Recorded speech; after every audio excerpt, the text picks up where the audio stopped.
Olá galerinha, tudo bem com vocês? Sejam bem-vindos a mais um vídeo. E no vídeo de hoje nós vamos aprender a como desenhar o Itachi UCHIHA de Naruto. Esse personagem maravilhoso, um dos personagens mais populares do anime, que ele é um vilão boa parte do tempo, mas quando você avança na história você entende melhor as motivações dele. E como Naruto é um dos animes shonens mais legais que tem, eu trouxe esse personagem que eu gosto muito. Então já vai sentando o dedo no like se você gosta de anime, se você gosta de Naruto, se você gosta do Itachi. Solta esse dedo no like, se inscreve no canal se ainda não é inscrito. Estão buscando a meta aí de 25 mil inscritos até o final do carnaval. E falta bem pouco pra gente alcançar essa meta antes mesmo de chegar o carnaval.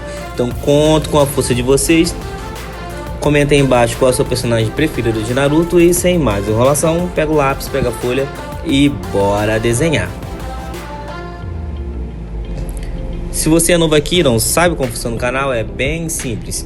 É só você voltar o vídeo lá no começo, pegar um lápis, pegar a folha e copiando as linhas que eu estou fazendo no vídeo, passo a passo, que no final você vai conseguir fazer o mesmo desenho do Itachi que eu. E aí você vai deixar seu like para agradecer, comentar aí qual personagem você gostaria que aparecesse aqui no canal e compartilhar esse vídeo aí com os seus amigos.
Então é isso, pessoal. Muito obrigado por ter assistido o vídeo até aqui.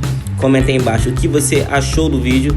Assista os outros vídeos que estão aparecendo pra você aí no card. Valeu, tchau, fui.